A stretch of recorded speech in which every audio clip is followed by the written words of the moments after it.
Long before, the great pyramids of Egypt cast their heavy shadows across the desert sands, and long before the marble columns of Greece or the paved stone roads of Rome were even imagined, the very first chapter of human civilization was quietly written.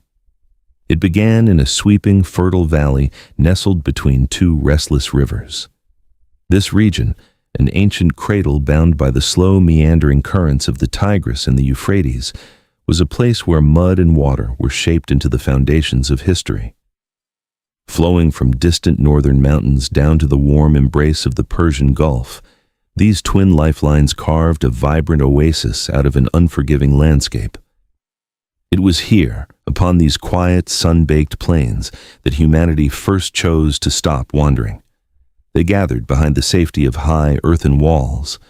They raised colossal step temples to brush against the heavens, pressed the world's first written words into damp clay, established the earliest laws, and spent long nights charting the slow, deliberate drift of the cosmos.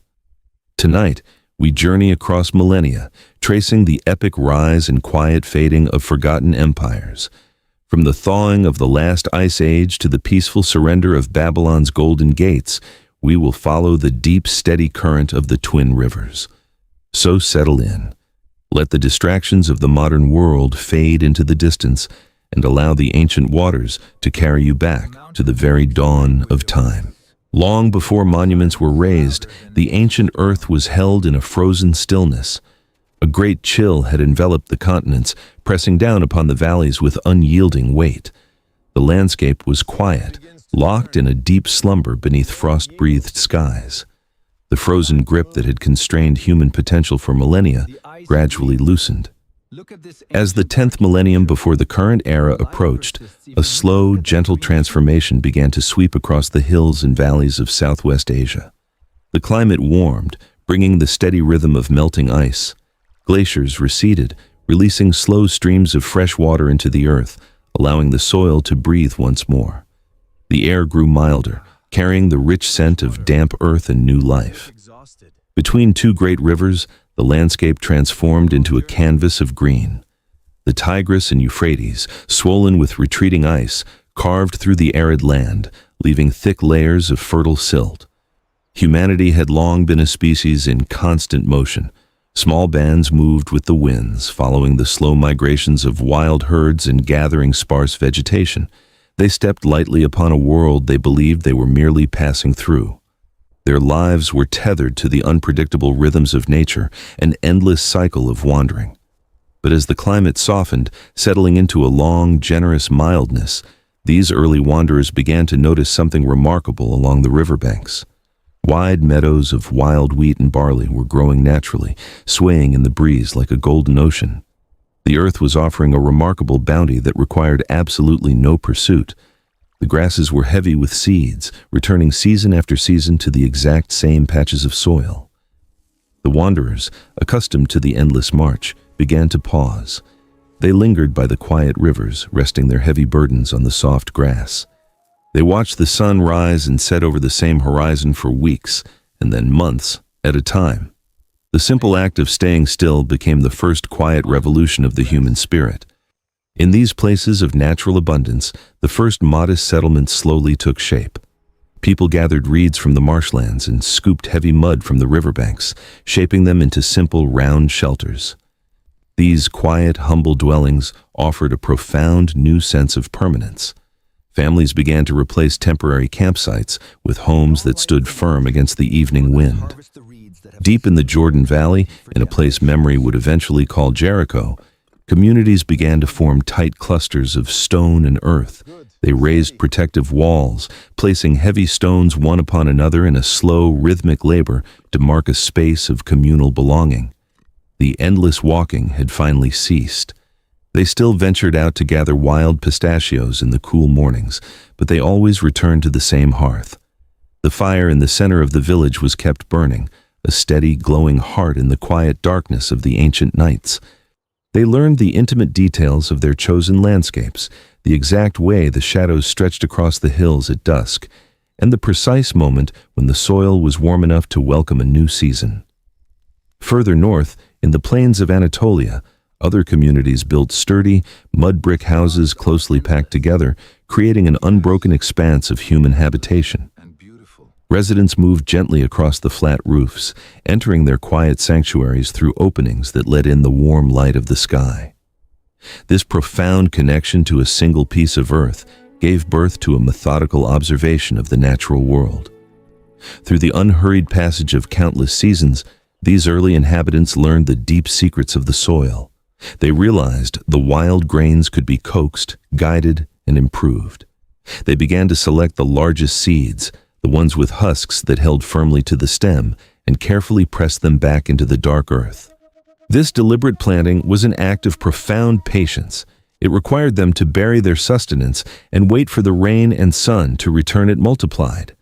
Cultivated wheat gradually replaced the wild grasses across the open plains.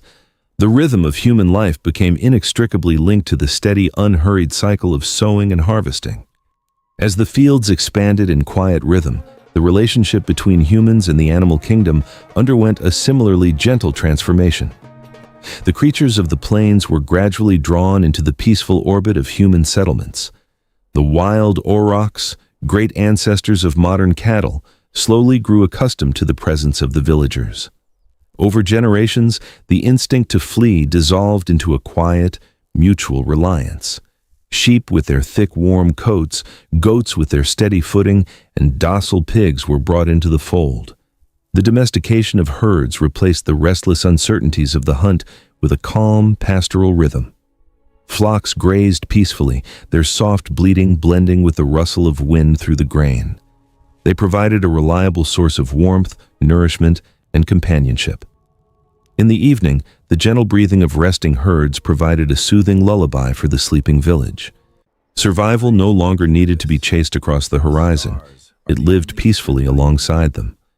The village could finally sleep soundly, completely without the uncertainties of the hunt.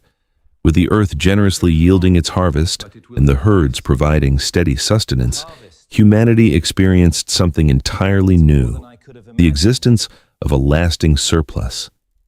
For the first time, there was more food than could be consumed in a single day. This abundance created a deep sense of security, a quiet peace of mind that allowed the community to look beyond the immediate demands of survival. With hands freed from the constant search for meals, some individuals began to discover new ways to shape the world around them. They took the smooth clay from the riverbanks and formed it into deep vessels. By carefully placing these clay shapes into the heart of a steady fire, they transformed soft mud into hard, enduring pottery. These fired vessels were watertight and resilient. They allowed the villagers to store their golden grain safely through the long, lean months of winter, keeping the dampness at bay. The slow, rhythmic spinning of clay and the soft glow of the kilns became a natural part of village life. As centuries drifted by in peaceful succession, other hands found purpose in shaping raw materials.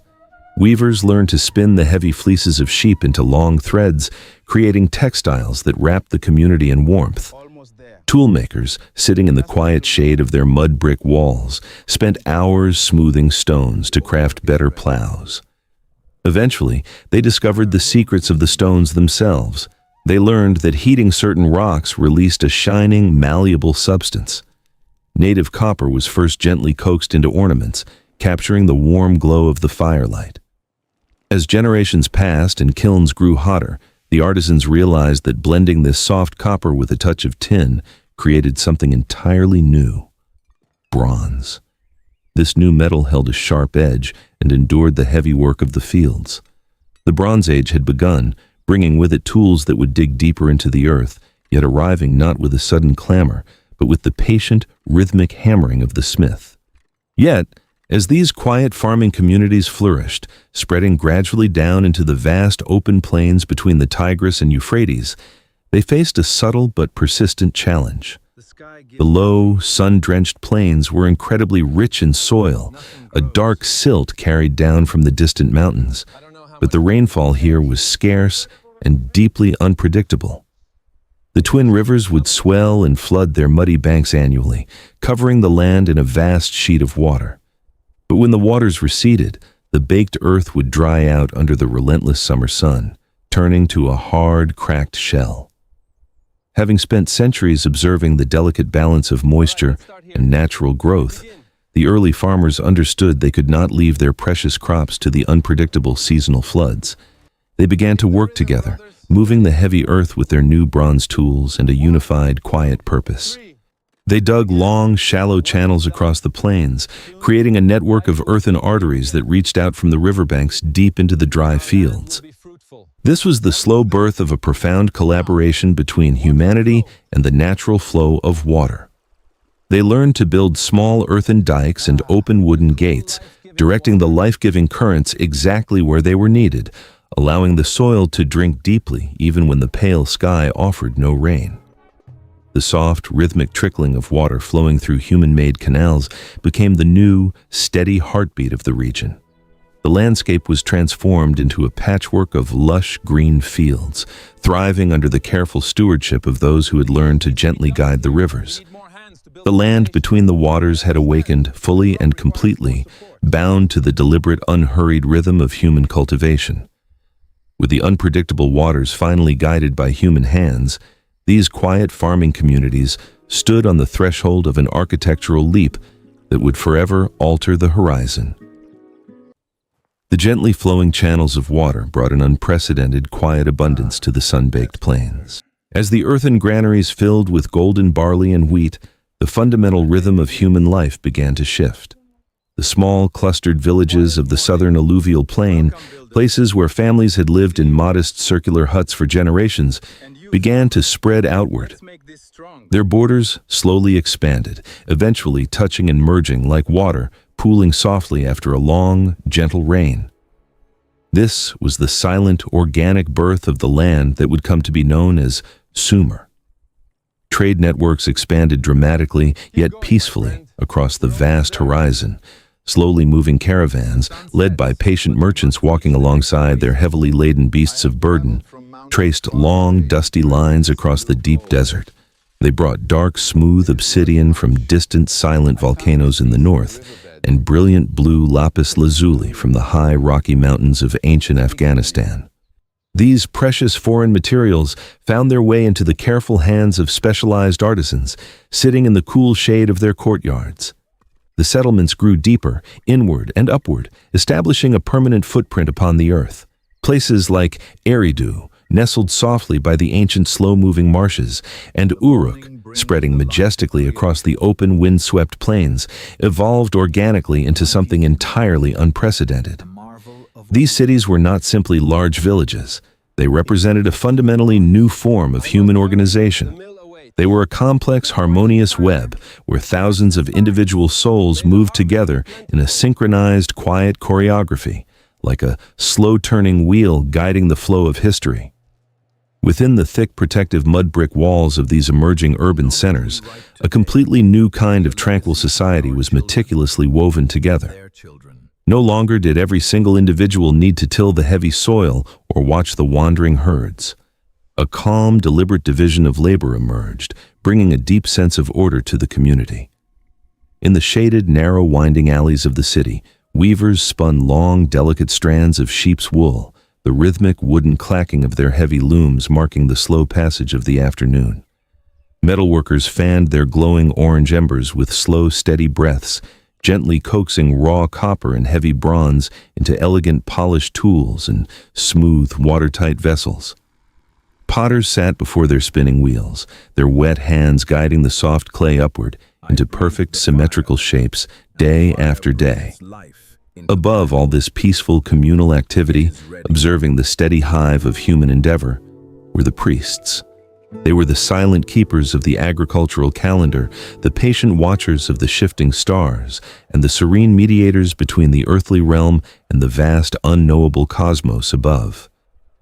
The people looked to these spiritual leaders for quiet guidance, trusting their calm authority to interpret the subtle will of the heavens.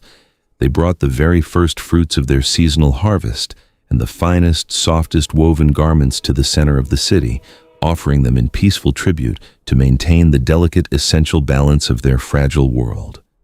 For the ancient people of the Twin Rivers, the divine was never a distant, abstract concept. It was deeply felt in every warm breeze that swept the reeds and tasted in every cool drop of rain that touched the parched soil. They recognized a vast, complex pantheon of deities, with each god or goddess serving as a direct reflection of the powerful natural forces that governed their daily existence.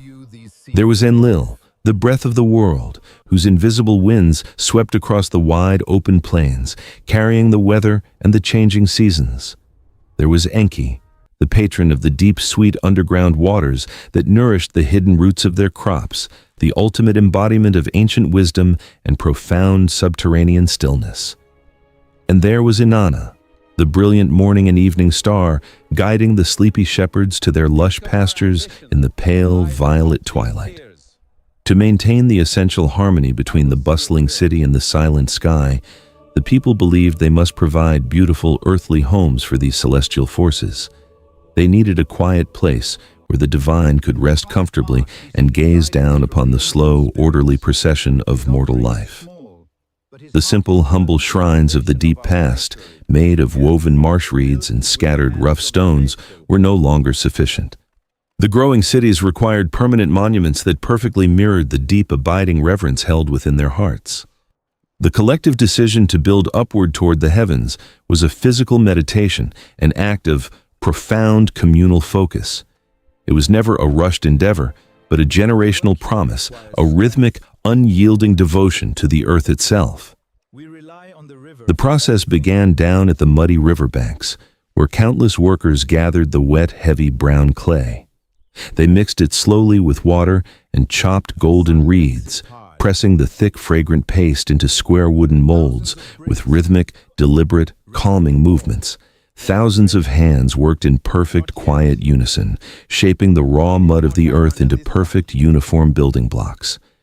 These blocks were laid out in endless geometric rows beneath the blazing, absolute heat of the Mesopotamian sun, baking slowly and patiently until they were as hard and dry as desert stone. For the most sacred central structures, the bricks were carefully placed into roaring earthen kilns, transforming the raw brown earth into imperishable reddish clay that would withstand the endless march of centuries. Then began the quiet, majestic, deliberate ascent. Layer by careful layer, the builders stacked the heavy bricks. A massive foundation of solid earth was established, a broad, unwavering base to support the incredible weight of their devotion. Upon this base, they laid another flat tier, slightly smaller than the first, and then another. The mud brick mountains began to rise from the flat, featureless alluvial plain, casting a long, cooling shadow across the dusty horizon.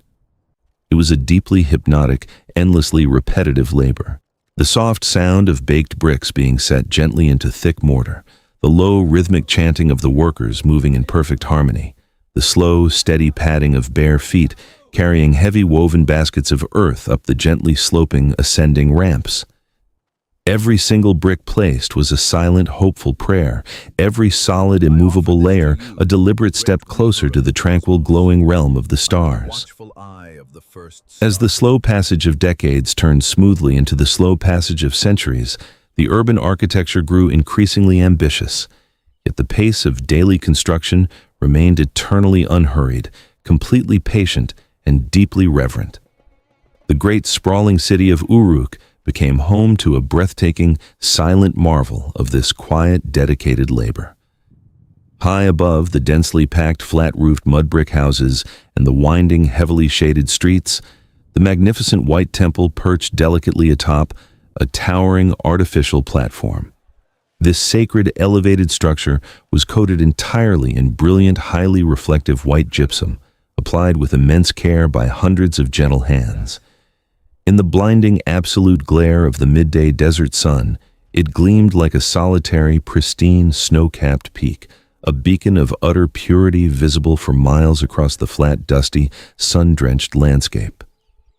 In the quiet, profoundly still hours of the dawn, it gracefully caught the very first pale pink light of the morning, glowing softly and peacefully over the sleeping city far below. The structure represented a magnificent pinnacle of early human engineering, a lasting achievement born entirely of boundless patience, deep faith, and the simple, humble mud of the riverbanks.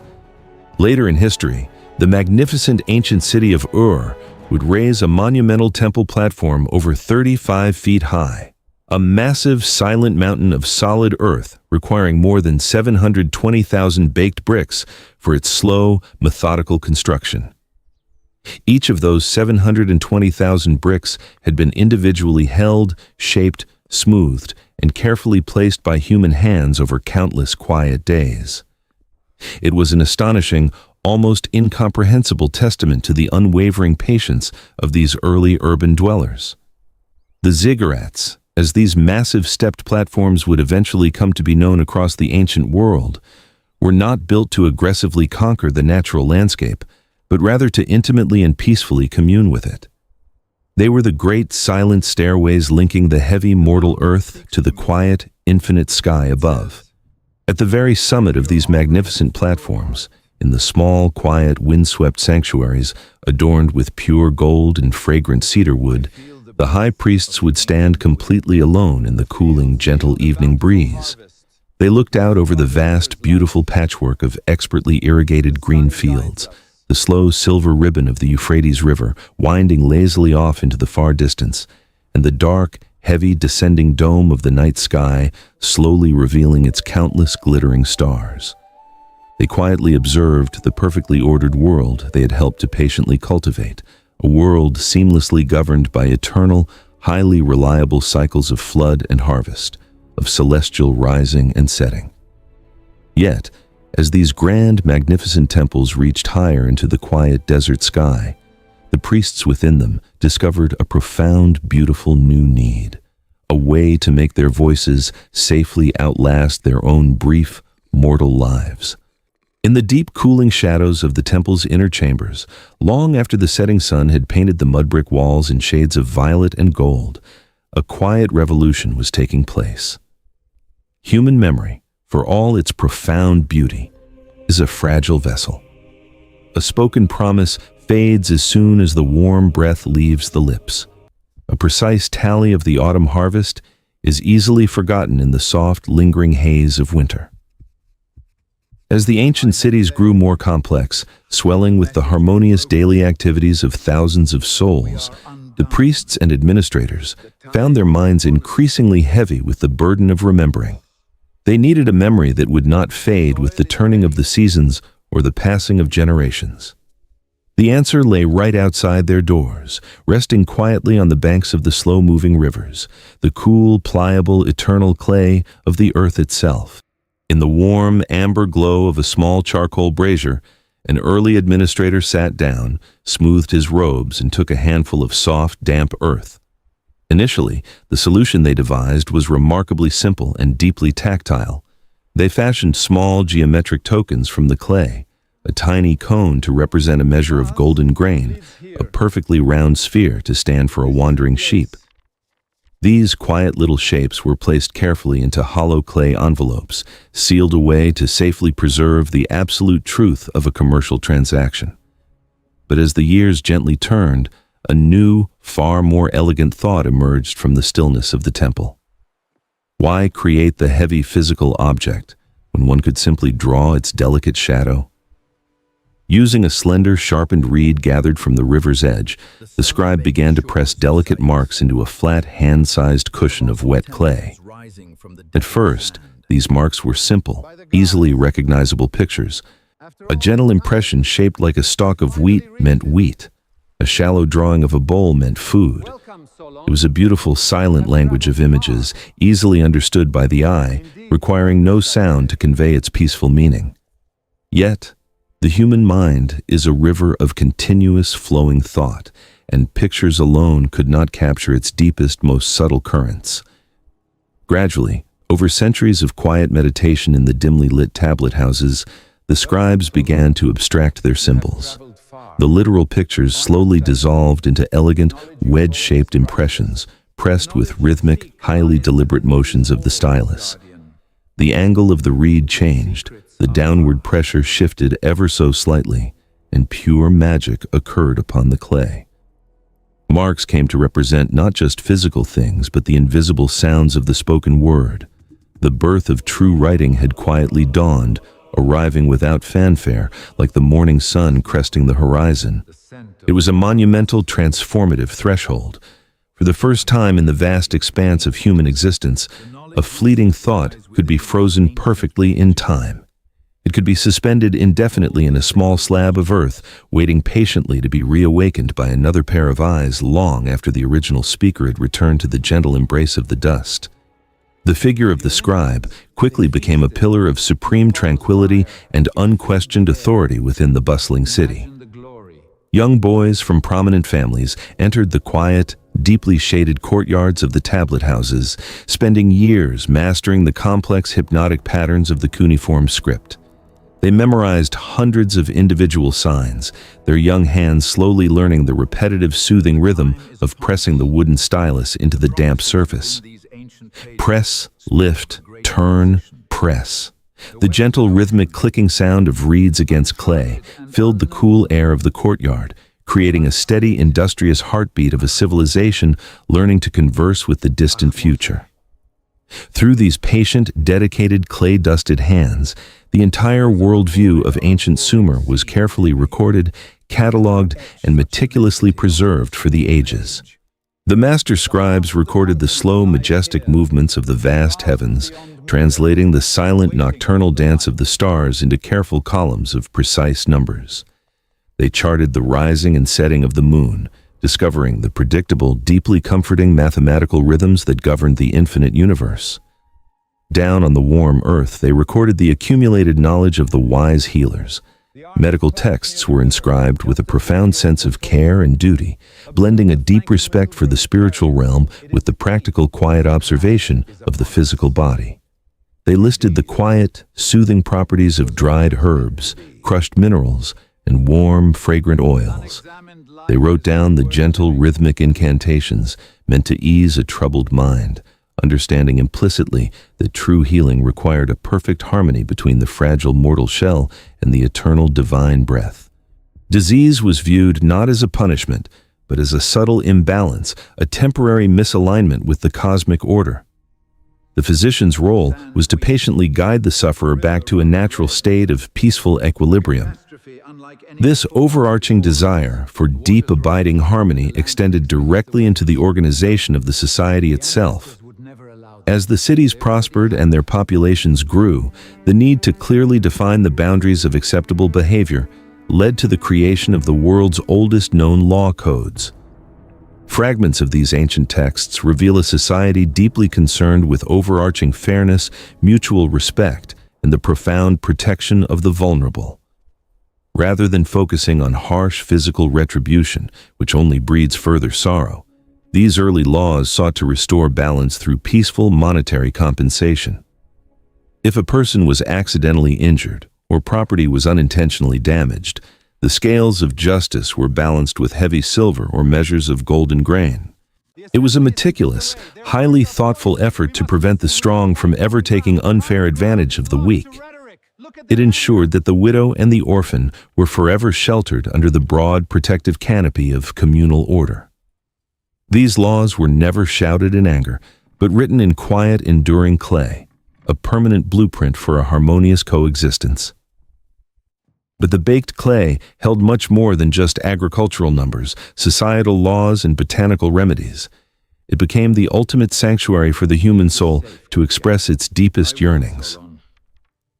The scribes began to write down the ancient melodic songs that had been sung around the warm evening fires for countless generations. They recorded the majestic creation myths, slow, beautiful stories of the great gods shaping the world from the deep, watery abyss and breathing life into the first humans. Among these vast poetic treasures, one narrative slowly took prominence, woven together from the ancient deeds of a legendary king of Uruk. The Epic of Gilgamesh was patiently pressed into the heavy tablets, line by rhythmic line. It follows its hero's quest for immortality, a profound, sweeping journey across fragrant cedar forests and mythical, still waters, driven by the profound sorrow of losing a beloved companion. Yet, the timeless story does not end in despair or tragedy, but in a quiet, deeply serene acceptance. Gilgamesh ultimately realizes that while the physical body must inevitably return to the earth, the true immortality of humanity lies in the enduring beauty of what we build together. The thick walls we raise, the loving families we nurture, and the lasting peace we leave behind. The solitary scribe, reading these very words in the dim light as he wrote them, knew in his heart he was participating in that exact, quiet immortality. For many long, unhurried centuries, this incredibly rich tapestry of culture, administration, and memory was peacefully shared among a wide network of powerful, independent city-states scattered across the flat alluvial plain. Their complex relationships were much like the slow, ever-shifting dunes of the surrounding silent desert. Power, wealth, and influence would drift naturally from one grand city to another, moving like a gentle changing tide beneath the pull of the moon. Eridu, Uruk, Ur, Lagash, and Kish each had its own beautiful season of prominence, a golden time when its white temples shone the brightest and its earthen granaries were the fullest. There were subtle and natural shifts of influence, peaceful agreements forged in the shade of date palms, and borders redefined without breaking the profound quiet of the land.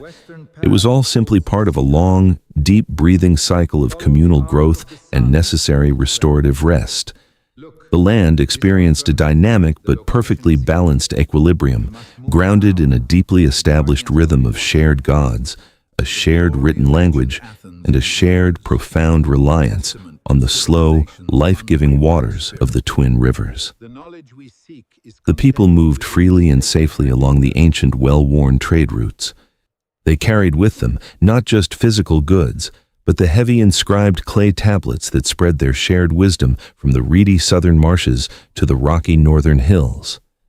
This shared written bond ensured that a prayer whispered in Uruk was perfectly understood in distant Nippur.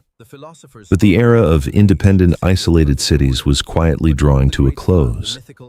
Beyond the northern horizon, a charismatic leader was preparing to unite the twin rivers under a single, sweeping vision. As the deep, heavy silence of the last great ice age began to lift, a profound and gentle warming slowly embraced the ancient earth.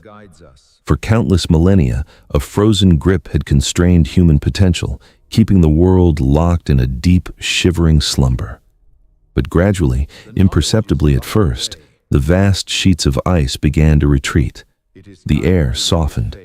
The pale, distant sun grew warmer, and the frozen soil slowly exhaled, yielding to the turning of a great cosmic season. High in the rugged mountains of what is now eastern Turkey, the ice melted, giving birth to countless streams. These clear, cold waters joined together, flowing downward, carving two majestic paths through the sun-baked plains. These were the Tigris and the Euphrates, the twin rivers that would cradle the very dawn of organized human existence. For countless generations beyond all counting, human beings had been eternal wanderers. They were quiet bands of families who moved with the changing winds, their lives dictated by the endless pursuit of survival. They followed the drifting herds of wild game across the open steppes. They gathered seasonal roots and wild berries, carrying all their modest possessions upon their tired backs. They slept beneath the open canopy of stars, never staying long enough to leave a lasting mark upon the earth. But as the climate of Southwest Asia shifted into a long, generous spring, the landscape transformed. The rolling hills and deep valleys surrounding the twin rivers became carpeted in vibrant greens and golds. The wandering tribes began to notice something entirely new. Growing in breathtaking abundance along the fertile riverbanks were fields of wild wheat and barley. The stalks swayed gently in the warm breezes, their heavy golden heads bowing under the weight of nutritious seeds. The rivers offered cool drinking water and banks lined with thick, fragrant reeds. The nomadic families, accustomed to the wearying rhythm of constant motion, found themselves pausing. They laid down their burdens in the tall grass. They built fires that burned long into the night, realizing there was no urgent need to move at dawn. The earth, it seemed, was finally offering them a place to rest. The earliest settlements were humble, quiet clusters of life. Using the simplest gifts of the landscape, people gathered supple reeds from the marshes and mixed them with the thick, dark mud of the riverbanks. They shaped round, gentle shelters, pressing the cool earth with their bare hands. These modest huts, nestled close together, marked a monumental shift in the human story. The people still ventured out to hunt the swift gazelle, and they still walked into the hills to gather wild pistachios. But now, they always returned to the same hearth. Season after season, the mud brick walls stood as a testament to their newfound stillness. In the Jordan Valley, nestled within a sun-drenched oasis, one such settlement grew slowly into something that the world had never seen. Known later as Jericho, it became a place of enduring permanence. Here, the inhabitants moved heavy stones, fitting them carefully together to build protective walls. This was not a fortress of war, but a quiet sanctuary, a communal embrace meant to shield their families and their gathered food from the unpredictable forces of the wild. They raised tall stone structures, working in quiet unison, their hands guided by a shared, unspoken vision. Further north, across the sprawling plains of Anatolia, other communities were also deepening their roots. They built their homes so closely packed that they formed a continuous landscape of earthen rooftops. The people moved across these roofs like silent shadows, descending into their quiet, fire-lit homes through openings open to the night sky. As the centuries passed in a slow, hypnotic rhythm, the true revolution unfolded quietly in the soil. Through deep, patient observation, these early settlers learned the language of the plants. They noticed that some stalks of wild grass held their seeds more firmly, while others shattered easily in the wind. With gentle, deliberate care, they began to gather the largest, strongest seeds. They prepared the dark soil, breaking the crust with simple wooden tools, and pressed the seeds back into the earth. They watered the ground and waited. Generation after generation, this quiet partnership between human hands and the fertile soil transformed wild, fragile grasses into cultivated wheat. The deliberate, patient act of farming had begun. Humanity was no longer merely harvesting what nature randomly provided. They were actively nurturing life from the ground. This profound shift extended to the animal kingdom. The beasts of the plains, once chased with spears and loud cries, were slowly drawn into the peaceful orbit of the village. The wild aurochs, magnificent ancestors of the cattle we know today, were gradually calmed. Through patience and gentle proximity, they were tamed, their massive strength harnessed to help turn the heavy soil. Flocks of sheep with thick, warm coats, agile goats, and foraging pigs became part of the extended community. The domestication of these animals provided a deeply comforting rhythm of security. The village woke to the soft bleating of lambs, and the evenings were filled with the peaceful sounds of chewing herds. The people had a reliable source of warmth, milk, and sustenance, entirely without the uncertainties of the hunt. The Fertile Crescent, a great sweeping arc of green stretching from the Persian Gulf to the Mediterranean coast, blossomed with these peaceful communities. The transformation was entirely unhurried, unfolding like a slow, deep breath across thousands of years. But the implications were staggering. Because the cultivated fields and the tended herds provided a steady, predictable surplus of food, the ancient fear of winter famine began to fade. The earthen storerooms were finally full. For the first time in human memory, there were hours in the day when the hands were not required to dig or hunt or gather. This surplus of time became the fertile soil for human creativity. Within the quiet shade of the village walls, new rhythms began to echo. Some individuals turned their attention to the cool, soft clay found along the river's edge. For millennia, humanity had woven baskets of reeds or carved bowls from wood, but these could not hold water or protect grain from the damp earth. Now, skilled hands shaped the wet clay into deep, smooth vessels. They discovered that when placed into the heart of a roaring fire, the soft mud transformed into hardened pottery. These fired vessels, warm to the touch, were both lightweight and watertight. They allowed the precious surplus of food to be stored for years and life-giving water to be carried easily into the dry plains. As the potters spun their wheels, others sat in the sunlight, carefully sorting the wool from their sheep. They invented spindles and looms, their fingers moving in a mesmerizing, repetitive dance, weaving coarse fibers into soft, warm textiles.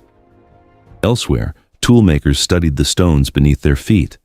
They found that certain rocks, when heated, wept a shining, malleable substance.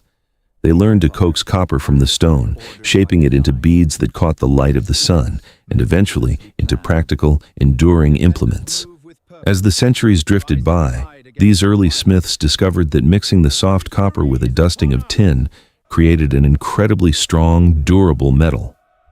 The Bronze Age had begun, not with a sudden clash, but with the patient, rhythmic tapping of hammers shaping the future. Yet, as the populations grew and the small villages expanded into larger towns across the southern alluvial plains, they faced a daunting natural challenge. The land between the rivers was profoundly rich, filled with the dark silt carried down from the distant mountains, but the skies above were often vast and cloudless. Natural rainfall was agonizingly scarce. The mighty Tigris and Euphrates would swell and flood their banks once a year, blanketing the plains in water, but for the rest of the year, the earth baked under a relentless sun. The early farmers knew that to survive, they could not passively wait for the unpredictable floods. They needed to bring the water to the thirsty soil. With profound communal effort, they took up their new bronze tools and began to move the earth. They dug long, shallow channels leading away from the riverbanks. They worked rhythmically, hundreds of hands moving in unison to carve pathways through the dry dirt. They built small earthen dikes to hold the water back and woven wooden gates to release it when the fields were parched.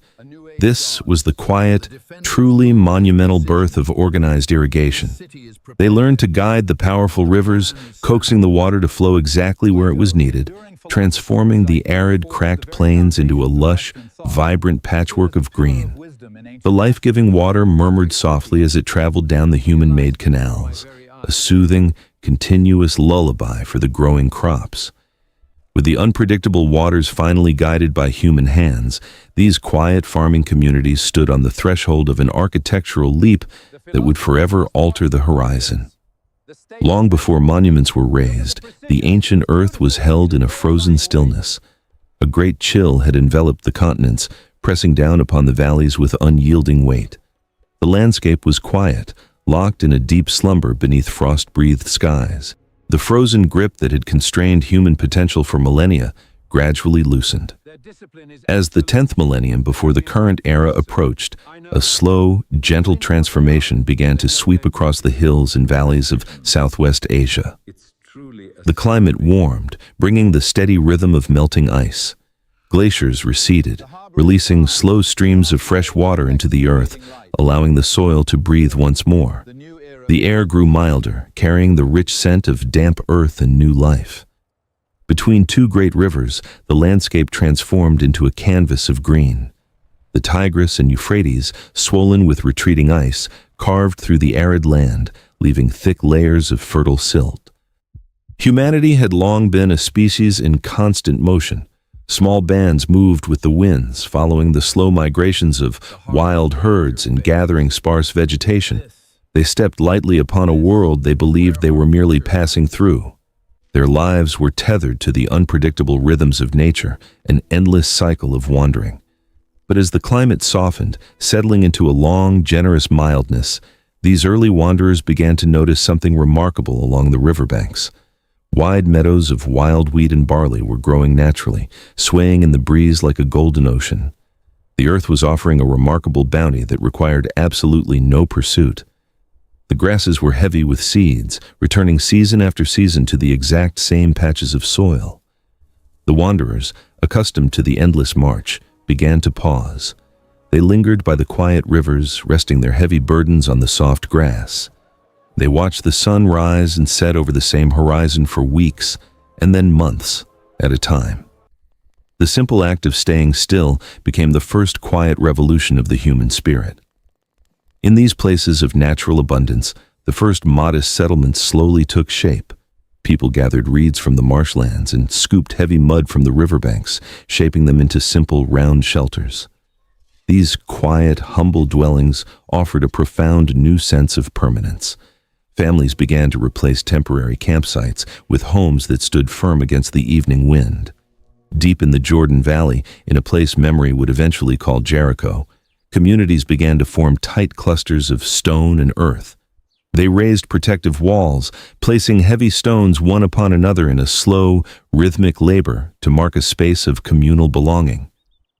The endless walking had finally ceased. They still ventured out to gather wild pistachios in the cool mornings, but they always returned to the same hearth. The fire in the center of the village was kept burning, a steady, glowing heart in the quiet darkness of the ancient nights. They learned the intimate details of their chosen landscapes, the exact way the shadows stretched across the hills at dusk, and the precise moment when the soil was warm enough to welcome a new season. Further north, in the plains of Anatolia, other communities built sturdy mud brick houses closely packed together, creating an unbroken expanse of human habitation. Residents moved gently across the flat roofs, entering their quiet sanctuaries through openings that let in the warm light of the sky. This profound connection to a single piece of earth gave birth to a methodical observation of the natural world. Through the unhurried passage of countless seasons, these early inhabitants learned the deep secrets of the soil. They realized the wild grains could be coaxed, guided, and improved. They began to select the largest seeds, the ones with husks that held firmly to the stem, and carefully press them back into the dark earth. This deliberate planting was an act of profound patience. It required them to bury their sustenance and wait for the rain and sun to return it multiplied. Cultivated wheat gradually replaced the wild grasses across the open plains. The rhythm of human life became inextricably linked to the steady, unhurried cycle of sowing and harvesting. As the fields expanded in quiet rhythm, the relationship between humans and the animal kingdom underwent a similarly gentle transformation.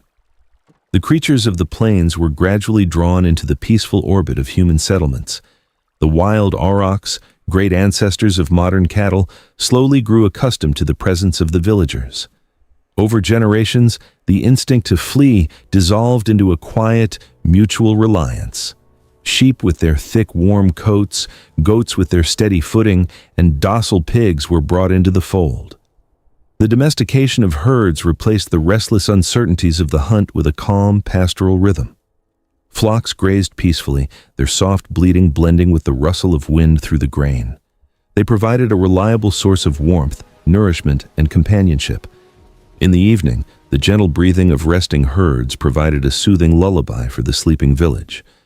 Survival no longer needed to be chased across the horizon. It lived peacefully alongside them. The village could finally sleep soundly, completely without the uncertainties of the hunt. With the earth generously yielding its harvest and the herds providing steady sustenance, humanity experienced something entirely new, the existence of a lasting surplus. For the first time, there was more food than could be consumed in a single day.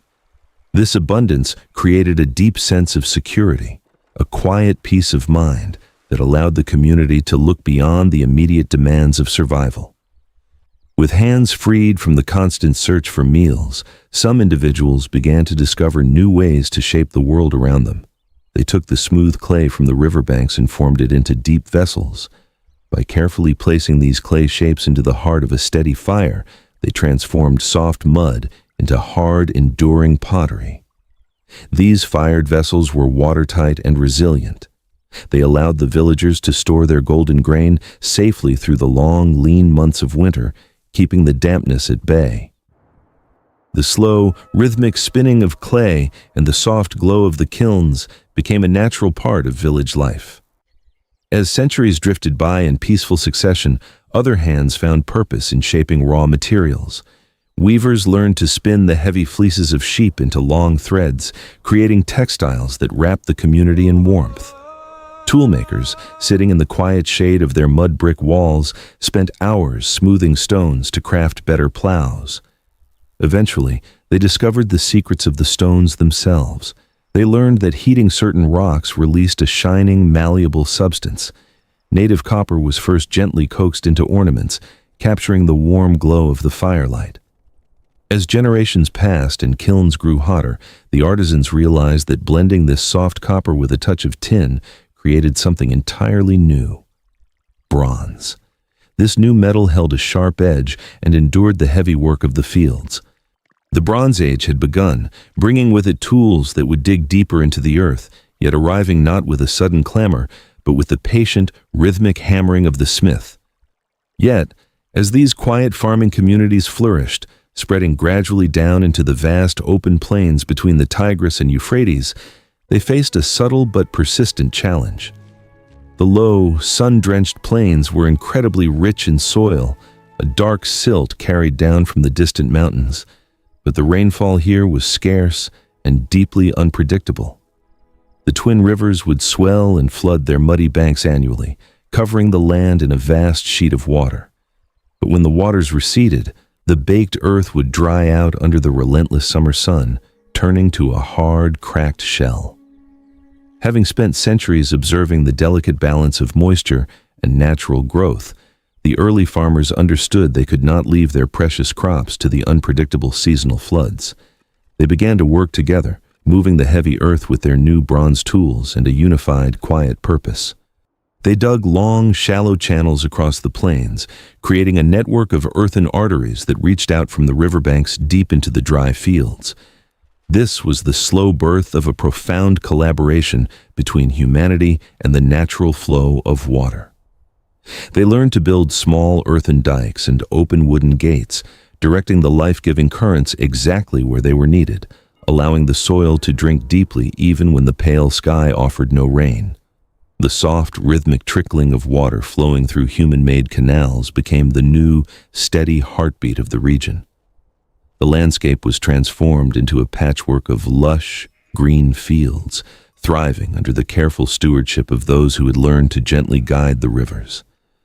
The land between the waters had awakened fully and completely, bound to the deliberate, unhurried rhythm of human cultivation.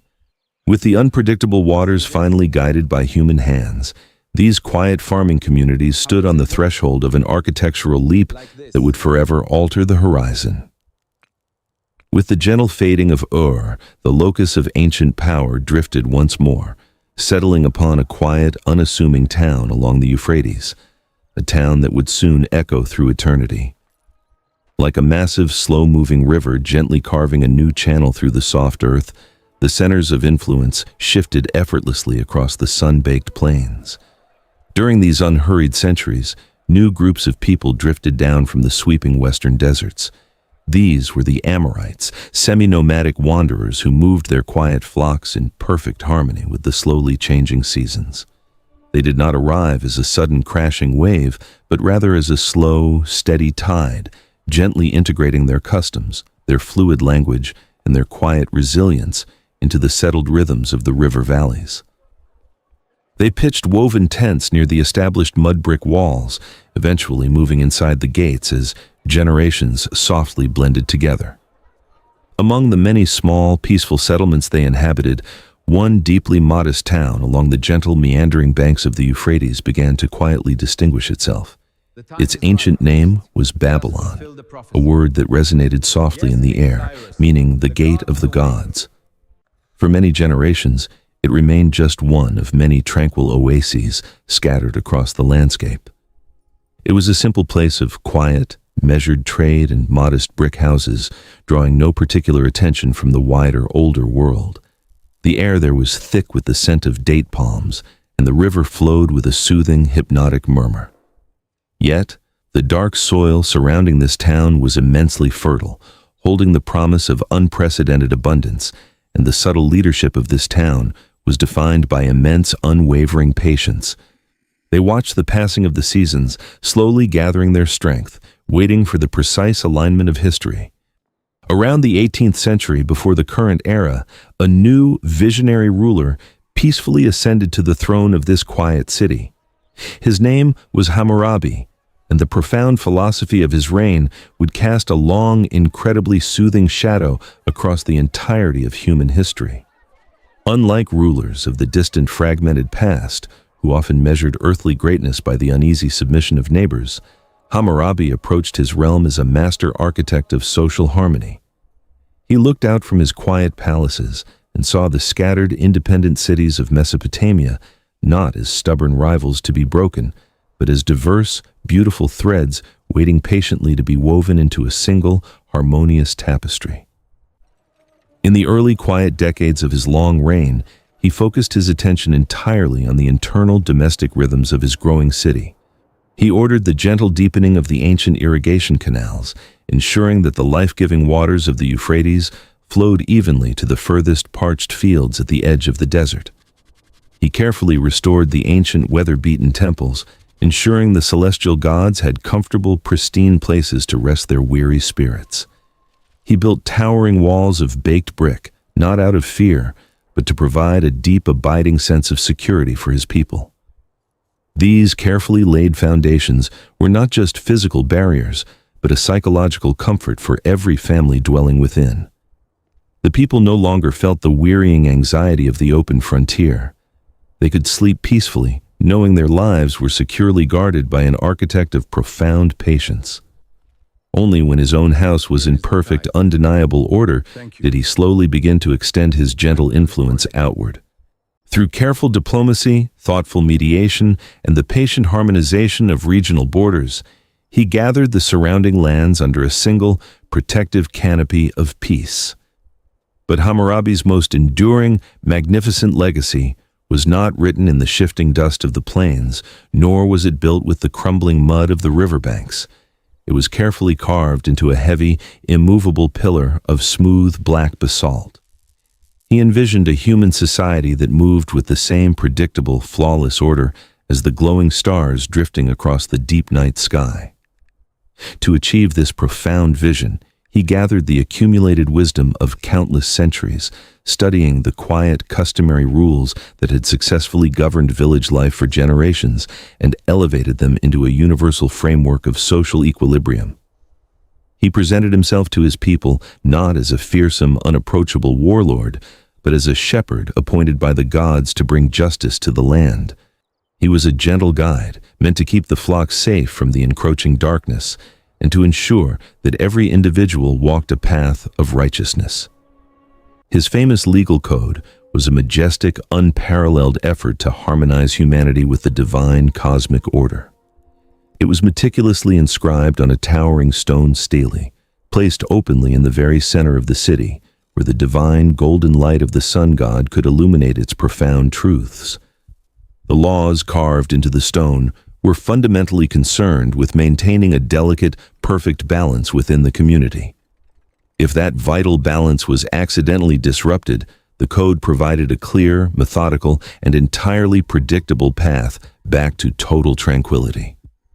The ancient concept of reciprocal justice, the poetic, mathematical symmetry of requiring a precisely matching compensation for any loss, was entirely about restoring perfect equilibrium to the fabric of society. It gracefully replaced unpredictable emotional responses with a calm, measured system of exact restitution. It ensured that an action met an equal, balancing reaction, preventing endless, exhausting cycles of resentment from taking root in the hearts of the people. Above all else, the sweeping code was designed as an overarching shield for the vulnerable members of the city. It explicitly, proudly stated its profound earthly purpose: to prevent the strong from ever oppressing the weak, to provide a clear, resonant voice for the voiceless, and to ensure that the widow and the orphan were eternally, safely held in the warm, protective embrace of the law. Under this broad, sheltering canopy of universal justice and predictable order, Babylon quietly blossomed into an era of deep, intellectual peace.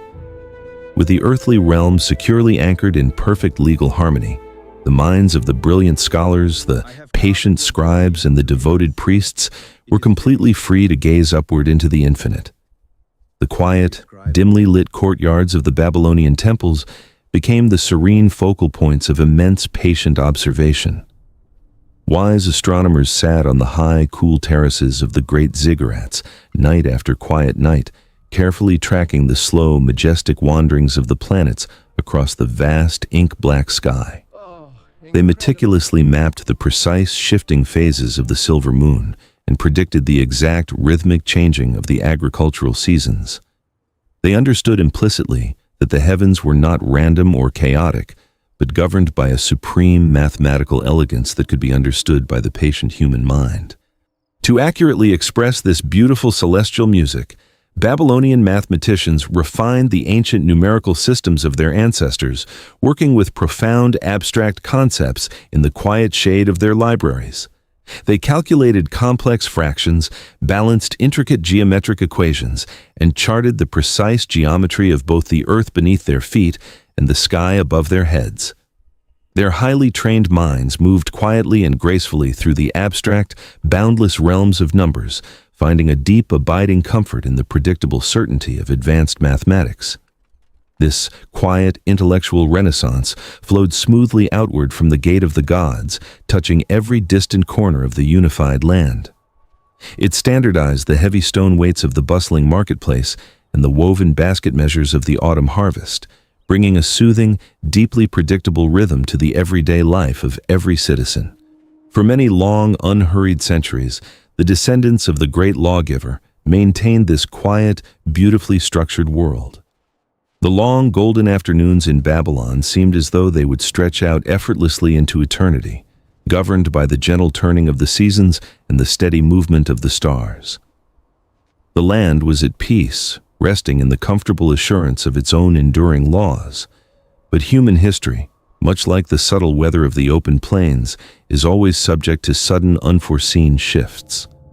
From the far distant north, beyond the high, misty mountains of ancient Anatolia, a completely unexpected movement of people occurred. The Hittites, a different civilization from a distant, rugged landscape entirely, swept downward into the warm river valleys. This sudden arrival was not an agonizing struggle, but rather felt like a sudden, swift gust of winter wind blowing rapidly through a quiet, sunlit room. The northern forces moved with unprecedented speed, catching the ancient sleeping city unaware. They briefly entered the heavy city gates, gathered the accumulated golden wealth of the ancient temples, and then, almost as rapidly as they had appeared, they turned back toward their high mountain homes. They did not stay to rule the plains. They simply removed the central anchoring pillar of the ruling house, allowing the quiet order of the ancient dynasty to slowly scatter back into the gentle wind. The sudden storm from the north left Babylon breathless but unbroken, creating a peaceful void soon to be filled by mountain dwellers seeking centuries of profound rest. The sudden storm from the north left Babylon breathless but unbroken, creating a peaceful void soon to be filled by mountain dwellers seeking centuries of profound rest. The heavy dust of the unexpected incursion slowly settled back onto the paved processional ways, and the great gates stood wide open to the quiet plains. Into this serene, echoing stillness walked a new people. They were the Kassites, quiet dwellers from the rugged eastern Zagros Mountains. They had been slowly migrating into the fertile plains for many generations, serving peacefully in the fields and walking the bustling markets. When the ancient throne was left empty, they did not seize it with a rushed commotion. Instead, they simply ascended the temple steps and gently took their seats, accepting the heavy mantle of stewardship. They looked upon the ancient traditions of Babylon not as relics to be erased, but as a beautiful, comfortable garment to be worn. They adopted the local language, they honored the patron gods, and they carefully maintained the ancient canals. In doing so, they initiated the longest, most stable dynasty in the entire history of the land between the rivers. For 4 continuous centuries, a period of time so vast it swallows the memory of countless human generations, the region rested in a deep, unprecedented state of tranquility. It was a long, golden night of civilization, a plateau of profound peace where the hurried pace of expansion was completely silenced, replaced by the slow, hypnotic rhythm of diplomatic caravans. During this vast expanse of unhurried time, the known world settled into a beautifully balanced constellation of distant, stable powers. The kings of Babylon, Egypt, and the Hittite lands referred to one another affectionately as brothers. They did not cross the vast deserts with hasty aggression, but rather with slow-moving lines of patient camels and heavy wooden wagons. These caravans carried exquisite gifts across the silent, shifting dunes, heavy ingots of gleaming gold, intricately carved ivory, and deep blue lapis lazuli. Along with these treasures, they carried small, carefully pressed clay tablets, the famous Amarna letters. These letters were quiet, deliberate conversations between emperors separated by thousands of miles. A message sent from the banks of the Euphrates would take many long, quiet months of travel under the relentless sun to reach the shaded palaces of the Nile. The receiving king would hold the dried earth of Babylon in his hands, tracing the wedge-shaped words of his distant brother. It was a remarkably slow, deeply patient form of diplomacy, a majestic, incredibly polite dialogue that stretched across decades. The political landscape was perfectly balanced, suspended in a delicate, harmonious tension that allowed the fields to yield their harvest without interruption, and allowed the cities to sleep without the need for constant watchfulness. With the earthly borders completely secure, and the surrounding world held in a state of gentle equilibrium, the minds of the Babylonian priests turned upward. They ascended the long, sloping staircases of the towering ziggurats, stepping away from the lingering warmth of the city streets and into the cool, absolute stillness of the desert night. For 400 years, without the distraction of sudden upheavals, these devoted scholars surrendered themselves to the ultimate practice of patience, watching the slow, millimetric advance of the stars. In the profound silence of the high terraces, surrounded by the vast, unbroken dome of the ancient sky, the court astrologers tracked the subtle, majestic wanderings of the planets. They did not simply look at the stars, they mapped them with an astonishing mathematical devotion.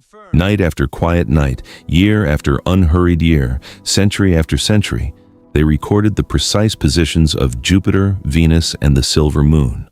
They charted the exact paths of the celestial bodies across the ecliptic, gradually organizing the chaotic beauty of the night into 12 distinct, recognizable constellations. This was the quiet, organic birth of the zodiac, a massive celestial clockwork slowly turning in the dark. The astrologers understood that the heavens were the ultimate expression of divine order. They believed that by patiently observing the slow, reliable movements above, they could anticipate the subtle shifts of fortune below. The movement of a planet across a specific constellation was not seen as a distant, irrelevant event, but as a gentle whisper from the gods, a quiet omen regarding the coming rains, the health of the harvest, or the well-being of the king. To track these incredibly slow movements required a patience that transcended individual lifelines. A single astronomer would spend his entire quiet life documenting a tiny fraction of a planetary cycle, pressing his meticulous observations into clay tablets, only to pass that heavy, silent knowledge down to a younger apprentice. It was a beautiful, unbroken chain of memory, extending across 20 generations. They accumulated vast, incredibly detailed archives of celestial data, compiling comprehensive lists of omens and astronomical patterns. Through this endless meditative observation, they laid the quiet mathematical foundations for the predictive astronomy that would eventually guide navigators and philosophers across the globe. The universe, they discovered, was not a place of random occurrence, but a masterpiece of slow, deliberate, and entirely predictable rhythm. This profound dedication to preserving order extended deeply into the very soil of the Kassite kingdom. To ensure that the earthly realm perfectly mirrored the harmonious predictability of the stars above, the rulers introduced a new, lasting method of maintaining the agricultural balance. When large tracts of fertile land were entrusted to loyal caretakers, the boundaries were not simply agreed upon with fleeting words. They were permanently marked with massive, smooth stones known as kudarus. These boundary stones were meticulously carved with the intricate symbols of the gods, the crescent moon, the glowing sun disk, the horned crowns of the ancient deities, and the winding shapes of celestial serpents. These heavily inscribed stones were placed gently into the dark soil at the edge of the fields, standing as silent, eternal guardians of the social order. They represented a deep, unbreakable covenant between the earth, the people, and the divine. As the long, peaceful centuries drifted by, The farmers would walk past these ancient stones, feeling a profound sense of continuity. The grandfathers of their grandfathers had tilled the same soil, under the exact same laws, watched over by the exact same carved gods. It was a society that had achieved a state of deep, structural rest. Even the scholars in the quiet tablet houses found themselves deeply engaged in the work of preservation rather than disruption. Recognizing the vast accumulated wisdom of the previous 3,000 years, the scribes of the Kassite era dedicated their quiet lives to organizing, copying, and cataloging everything that was known. They created massive systematic encyclopedias of botanical knowledge, matching the subtle rhythms of the human body with the quiet, healing properties of roots and herbs. They compiled dictionaries of the ancient languages, ensuring that the words spoken by the very first builders of Uruk and Eridu would never truly fade into silence. The tablet houses became sanctuaries of deep, undisturbed thought, places where the air was heavy with the scent of damp clay and the soft, rhythmic clicking of wooden styluses. They were carefully weaving a massive protective net of knowledge, a textual memory designed to withstand the slow, inevitable erosion of time. As the Kassite period stretched onward, moving gracefully through its 3rd and then its 4th century, the region seemed completely insulated from the turning of the wider world. The great slow-moving river of their civilization had found a deep, wide basin where the waters barely seemed to move at all.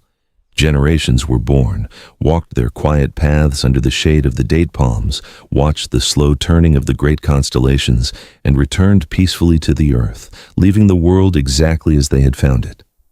The profound stability of this long, golden night allowed the culture to root itself so deeply into the bedrock of human consciousness that it would never be entirely forgotten.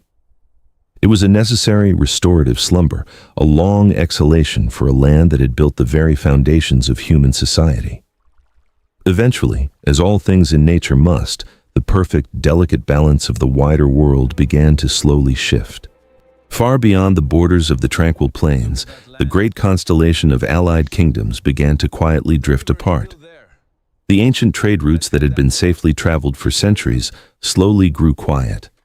The distant empires of the Bronze Age began to face subtle, mounting pressures, leading to a gentle but inevitable unspooling of the ancient international order. Yet, even as the distant horizon slowly began to change, Babylon remained safely wrapped in its long, quiet peace, insulated by its ancient walls and its absolute devotion to the slow, turning stars. They continued to press their wedges into clay, charting the predictable path of Venus, holding steadfast to the beautiful mathematical certainty of the cosmos. While Babylon slumbered deeply in its long, uninterrupted peace, a fiercely disciplined order was slowly awakening in the rugged hills to the north, preparing an era of iron. While Babylon slumbered deeply in its long, uninterrupted peace, a fiercely disciplined order was slowly awakening in the rugged hills to the north, preparing an era of iron. Here, the landscape changed. The flat, sun-baked alluvial plains of the south gave way to rolling, wind-swept hills and wide valleys fed directly by the rains of the upper Tigris River. In this cooler, more elevated terrain, a different kind of society began to take shape. For centuries, the people of Ashur had been patient, meticulous merchants. They had guided long, quiet caravans across the high mountain passes, carefully tracking the flow of goods from the distant Mediterranean coast all the way to the southern marshes. This deep generational experience of managing complex, slow-moving trade routes across vast distances had woven a profound sense of organization into their cultural fabric. They understood the power of logistics, the undeniable strength found in careful, deliberate planning, and the supreme value of moving in perfect, harmonious synchronization. As the ancient world around them slowly shifted, these northern people gradually transformed their immense organizational capacity into a highly structured, unyielding framework of administration. They became the architects of a monumental, quiet authority, an empire built not on the fleeting passions of individuals, but on the cold, enduring certainty of absolute order. This transformation was quietly anchored in a profound technological shift. The warm, golden hue of ancient bronze, which had shaped the earth for millennia, began to give way to something entirely new, the cool, dark weight of iron. This new metal was unyielding, immensely durable, and completely unforgiving. It perfectly mirrored the emerging philosophy of the northern realm. The Assyrian state began to function as a massive, perfectly calibrated machine made of this very iron. Every citizen, every administrator, and every builder moved with the rhythmic, predictable precision of a slowly turning gear. They established an unbroken network of long, paved roads that reached out like deep roots across the changing landscape. Along these well-tended paths, a sophisticated system of royal messengers traveled day and night, carrying sealed clay tablets in a continuous, quiet relay. Information flowed from the furthest, quietest frontiers directly to the heavy stone gates of the capital without a single moment of interruption. It was a masterpiece of imperial logistics, a sweeping system of communication and supply that moved with an irresistible, glacier-like momentum. When this vast, organized machine began to expand its influence outward, it did not move with chaotic haste, but with a slow, deliberate certainty. The Assyrian approach to integrating new lands relied upon mechanisms of silent authority. Rather than engaging in the unpredictable, chaotic nature of ancient disputes, the Northern Empire implemented a strategy of profound, sweeping realignment. They viewed the scattered, diverse populations of the ancient world as pieces of a grand administrative puzzle waiting to be properly arranged. When a region was brought under their wide, heavy canopy, the transition was marked by vast, highly organized migrations. Entire communities, carrying their quiet memories and their ancestral traditions, were systematically guided across the continent. They were uprooted from their familiar valleys like ancient trees and carefully replanted in entirely new provinces hundreds of miles away. This unprecedented, sweeping movement of humanity was designed to gently erase the old, stubborn borders of the past. By blending diverse peoples together into a single uniform realm, the empire sought to create a vast, quiet conformity, a landscape where individual divisions dissolved into the overarching iron structure of the state. To reflect this immense, unyielding authority, the Assyrian rulers raised colossal palaces of cold, heavy stone. They moved their capitals to carefully planned centers like Kalhu, known later as Nimrud, and the sweeping, majestic city of Nineveh. Unlike the warm, sun-baked mud brick temples of the south, these northern monuments were designed to project a profound, heavy permanence. The entrances to these vast administrative complexes were silently guarded by the lamassu, immense, towering statues of winged bulls with the calm, bearded faces of wise men. Carved from massive blocks of rock, these silent sentinels watched over the heavy wooden doors with an eternal, unwavering gaze. Inside the sprawling palaces, the long, shaded corridors were lined with incredibly detailed, intricately carved stone reliefs. These visual narratives did not celebrate the unpredictable chaos of the natural world, but rather the perfect, rhythmic order of the empire. They depicted endless, synchronized lines of tribute bearers carrying the wealth of distant lands, patient scribes carefully recording the endless flow of resources, and the king standing calm and resolute beneath the protective parasol of his quiet authority. The inauguration of these massive stone sanctuaries was marked by grand, peaceful banquets where tens of thousands of guests sat together in perfect harmony, a staggering display of the empire's ability to seamlessly organize and sustain human life on an unprecedented scale. As this immense logistical shadow stretched further across the horizon, it eventually reached the ancient, slumbering heart of the south. The relationship between the iron machinery of Assyria and the ancient golden city of Babylon was incredibly complex, defined by a deep, quiet tension. For many generations, the northern kings approached Babylon with a measured, profound reverence. They recognized the city as the venerable mother of all ancient wisdom, the quiet cradle of the stars and the laws. Many Assyrian rulers carefully honored the southern traditions, participating in the ancient New Year's festivals and gently restoring the crumbling, sun-baked temples. They sought to rule the southern plains by softly holding the hands of its ancient gods. However, the deeply independent spirit of Babylon, woven through centuries of quiet pride, resisted the rigid conformity required by the northern machine. The old city, accustomed to its own unhurried rhythms, repeatedly sought to slip away from the heavy iron grip of Assyrian administration. This slow, quiet friction continued for decades until it reached a profound, silent culmination under the rule of King Sennacherib. Faced with the enduring, peaceful stubbornness of the ancient capital, the northern ruler made a decision of staggering absolute finality. He determined that the only way to perfectly harmonize the realm was to temporarily silence the ancient heartbeat of the south. The Assyrian response was not a chaotic frenzy, but a methodical, highly organized restructuring of the landscape itself. The immense ancient walls of Babylon, which had stood for countless centuries as the proud guardians of the plains, were carefully, systematically dismantled, brick by ancient brick. The great temples were ordered into a profound, enforced slumber. In the most stunning administrative directive of all, the sacred golden statue of Marduk, the deeply revered patron deity of the city, was lifted from its sanctuary. It was carried away on a long, slow journey to the north, brought to rest within the heavy stone walls of the Assyrian heartland. By relocating the divine center of gravity, Sennacherib effectively placed the ancient city into a deep, uninterrupted state of suspension. The bustling processional ways grew quiet. The chanting voices of the priests faded into the gentle rustle of the wind through the date palms. The gate of the gods had been securely closed, its ancient light temporarily dimmed under the sweeping vast shadow of the northern administration. Even within this unyielding structure of cold authority, there existed a profound, unexpected reverence for the written word. One of the final great architects of this iron age, a ruler known to history as Ashurbanipal, sought to conquer not just physical territories, but the vast, elusive landscape of human memory itself.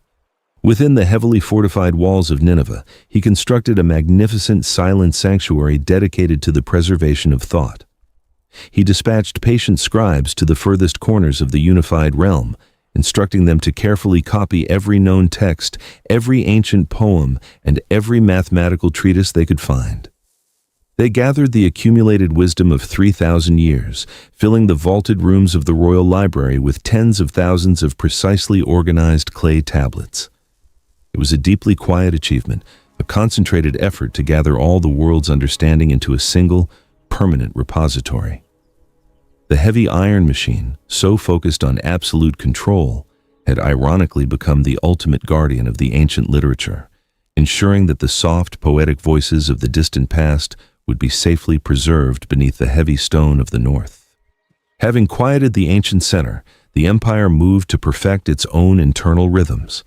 The massive, sprawling territories of the realm were deemed too large for simple oversight, so they were methodically divided. Larger provinces were mathematically broken down into smaller, perfectly balanced administrative units, ensuring that no single governor could disrupt the iron equilibrium of the state.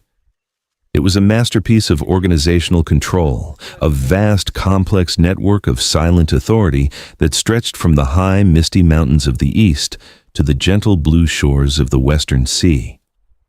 The Northern Empire appeared invincible, yet a machine built entirely of unyielding stone inevitably creates the quiet, hidden fractures that will one day bring it down. Long before monuments were raised, the ancient earth was held in a frozen stillness. A great chill had enveloped the continents, pressing down upon the valleys with unyielding weight. The landscape was quiet, locked in a deep slumber beneath frost-breathed skies. The frozen grip that had constrained human potential for millennia gradually loosened. As the 10th millennium before the current era approached, a slow, gentle transformation began to sweep across the hills and valleys of Southwest Asia. The climate warmed, bringing the steady rhythm of melting ice. Glaciers receded, releasing slow streams of fresh water into the earth, allowing the soil to breathe once more. The air grew milder, carrying the rich scent of damp earth and new life. Between two great rivers, the landscape transformed into a canvas of green. The The Tigris and Euphrates, swollen with retreating ice, carved through the arid land, leaving thick layers of fertile silt. Humanity had long been a species in constant motion. Small bands moved with the winds, following the slow migrations of wild herds and gathering sparse vegetation. They stepped lightly upon a world they believed they were merely passing through. Their lives were tethered to the unpredictable rhythms of nature, an endless cycle of wandering. But as the climate softened, settling into a long, generous mildness, these early wanderers began to notice something remarkable along the riverbanks. Wide meadows of wild wheat and barley were growing naturally, swaying in the breeze like a golden ocean. The earth was offering a remarkable bounty that required absolutely no pursuit. The grasses were heavy with seeds, returning season after season to the exact same patches of soil. The wanderers, accustomed to the endless march, began to pause. They lingered by the quiet rivers, resting their heavy burdens on the soft grass. They watched the sun rise and set over the same horizon for weeks, and then months at a time. The simple act of staying still became the first quiet revolution of the human spirit. In these places of natural abundance, the first modest settlements slowly took shape. People gathered reeds from the marshlands and scooped heavy mud from the riverbanks, shaping them into simple, round shelters. These quiet, humble dwellings offered a profound new sense of permanence. Families began to replace temporary campsites with homes that stood firm against the evening wind. Deep in the Jordan Valley, in a place memory would eventually call Jericho, communities began to form tight clusters of stone and earth. They raised protective walls, placing heavy stones one upon another in a slow, rhythmic labor to mark a space of communal belonging. The endless walking had finally ceased. They still ventured out to gather wild pistachios in the cool mornings, but they always returned to the same hearth. The fire in the center of the village was kept burning, a steady, glowing heart in the quiet darkness of the ancient nights. They learned the intimate details of their chosen landscapes, the exact way the shadows stretched across the hills at dusk, and the precise moment when the soil was warm enough to welcome a new season. Further north, in the plains of Anatolia, other communities built sturdy, mud-brick houses closely packed together, creating an unbroken expanse of human habitation. Residents moved gently across the flat roofs, entering their quiet sanctuaries through openings that let in the warm light of the sky. This profound connection to a single piece of earth gave birth to a methodical observation of the natural world. Through the unhurried passage of countless seasons, these early inhabitants learned the deep secrets of the soil. They realized the wild grains could be coaxed, guided, and improved.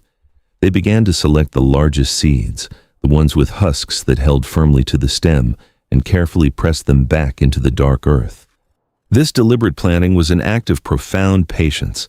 It required them to bury their sustenance and wait for the rain and sun to return it multiplied. Cultivated wheat gradually replaced the wild grasses across the open plains. The rhythm of human life became inextricably linked to the steady, unhurried cycle of sowing and harvesting. As the fields expanded in quiet rhythm, the relationship between humans and the animal kingdom underwent a similarly gentle transformation. The creatures of the plains were gradually drawn into the peaceful orbit of human settlements. The wild aurochs, great ancestors of modern cattle, slowly grew accustomed to the presence of the villagers. Over generations, the instinct to flee dissolved into a quiet, mutual reliance. Sheep with their thick, warm coats, goats with their steady footing, and docile pigs were brought into the fold. The domestication of herds replaced the restless uncertainties of the hunt with a calm, pastoral rhythm. Flocks grazed peacefully, their soft bleating blending with the rustle of wind through the grain. They provided a reliable source of warmth, nourishment, and companionship.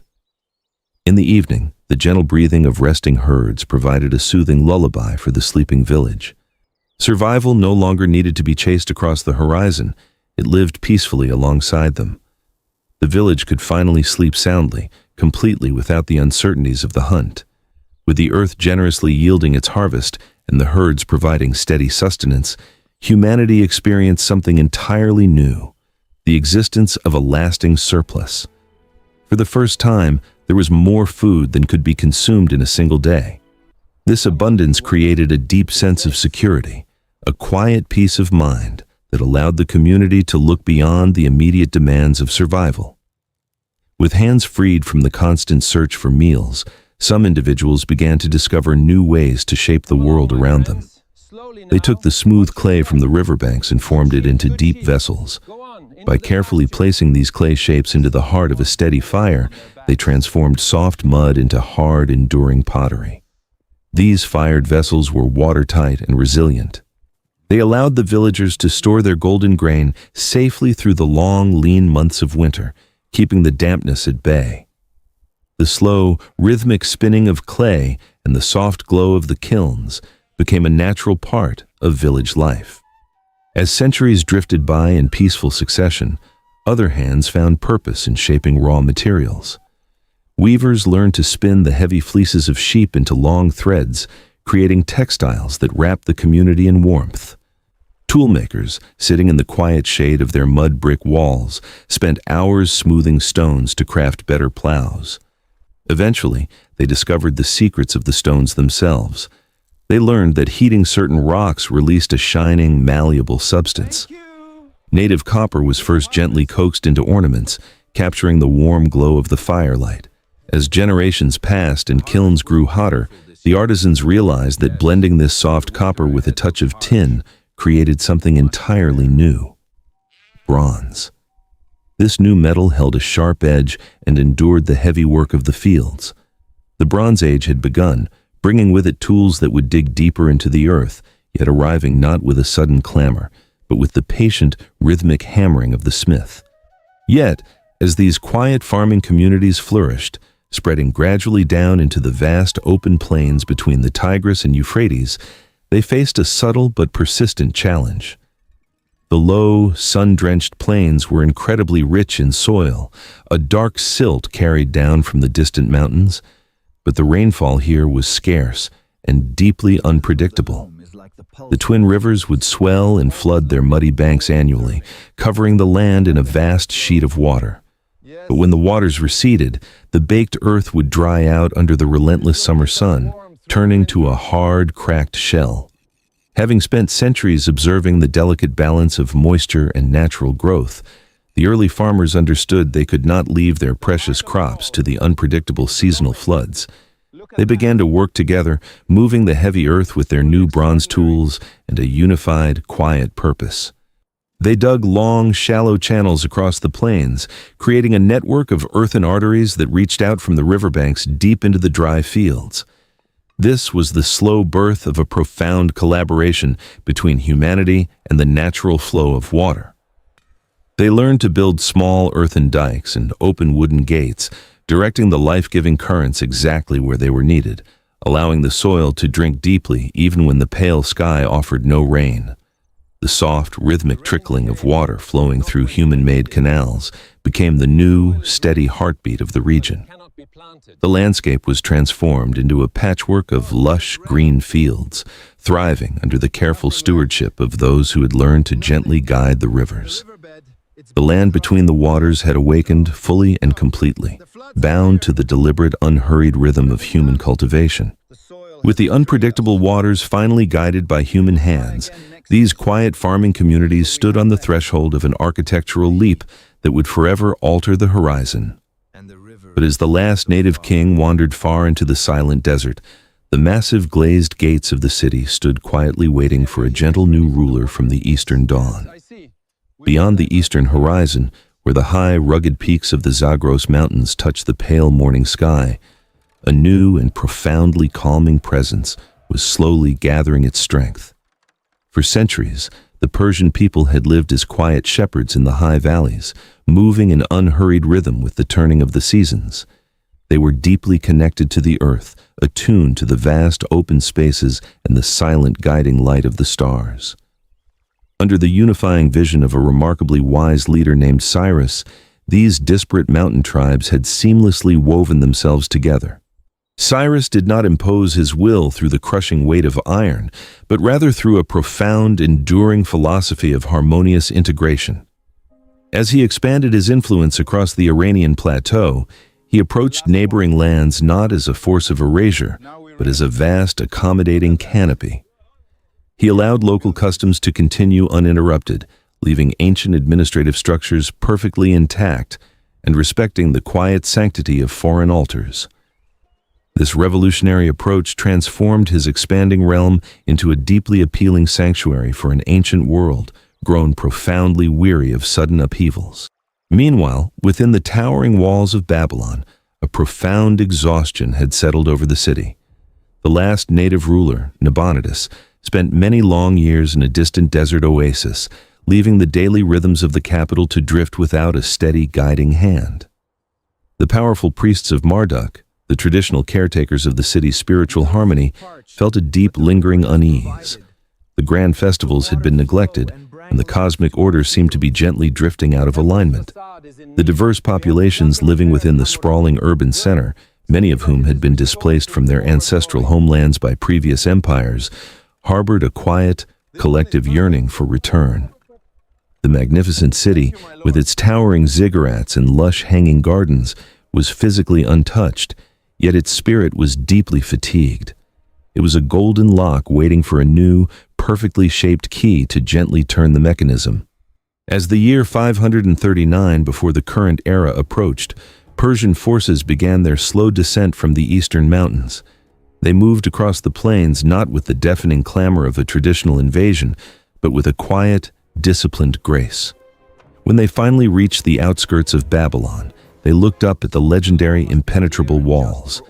These massive fortifications, wide enough to hold turning chariots and soaring high into the sky, were designed to withstand any conventional approach.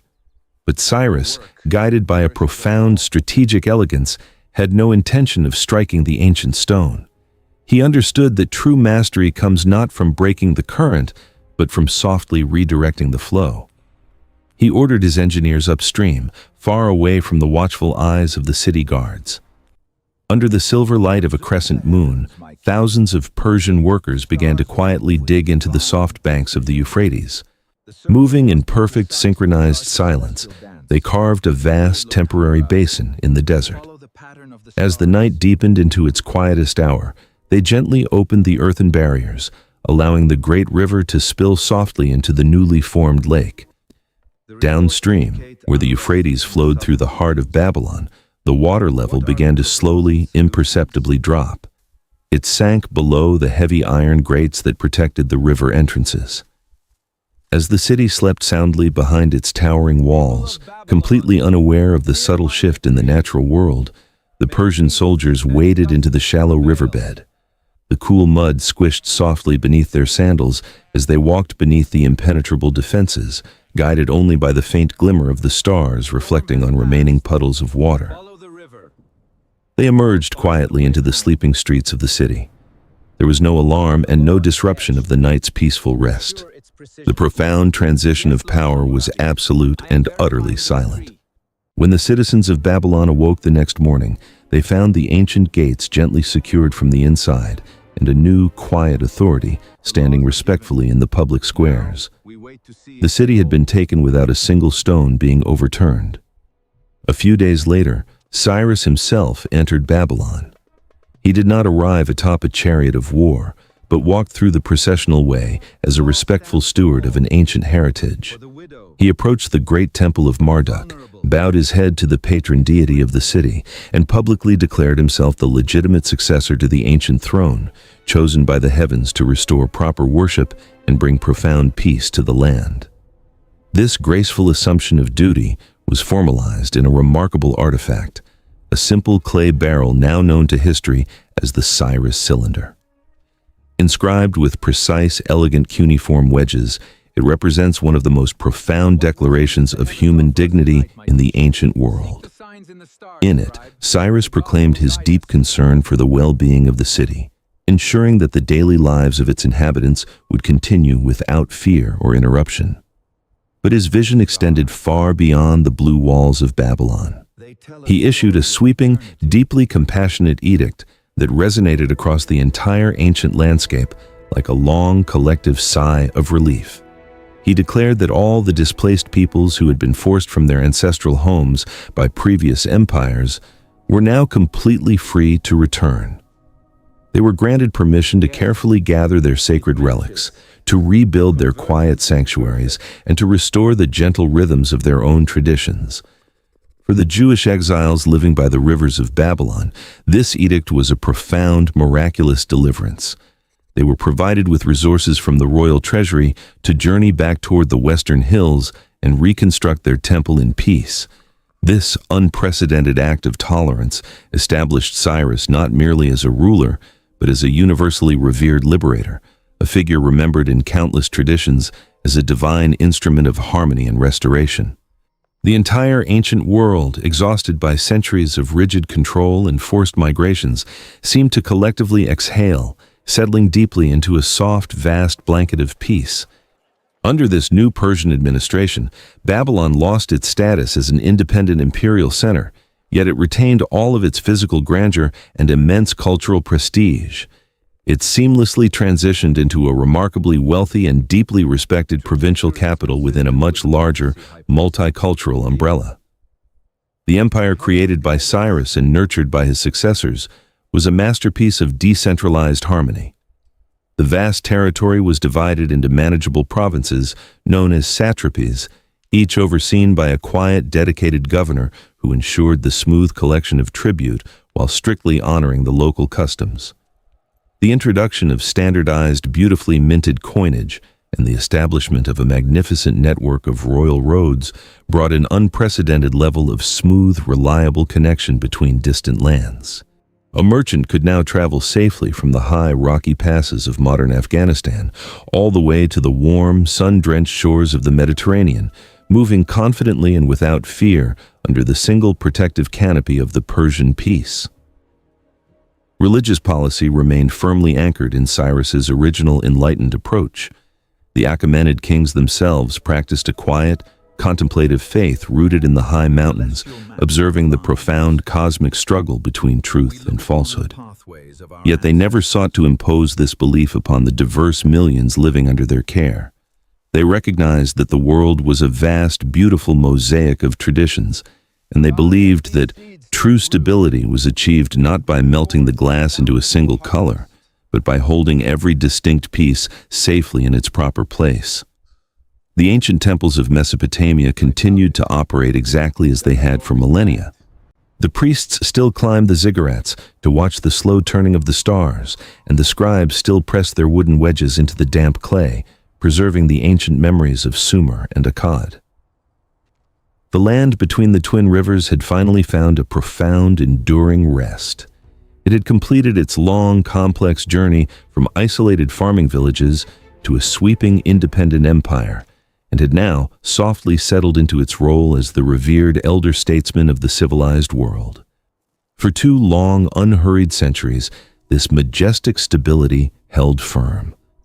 The agricultural cycles turned with comforting predictability, the trade routes pulsed with a steady, quiet vitality, and the ancient wisdom of Babylon gently influenced the administrative practices of the vast Persian realm. It was a time of deep structural tranquility, a long, golden afternoon for a civilization that had already contributed so much to the story of humanity.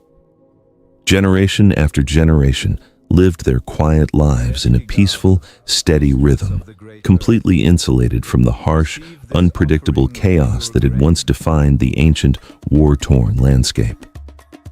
The ancient plains rested comfortably under the Persian peace, but as centuries drifted by, the realm would face a conqueror no walls could stop, the slow, unrelenting passage of time. The ancient plains rested comfortably under the Persian peace, but as centuries drifted by, the realm would face a conqueror no walls could stop, the slow, unrelenting passage of time. A great civilization does not simply vanish overnight.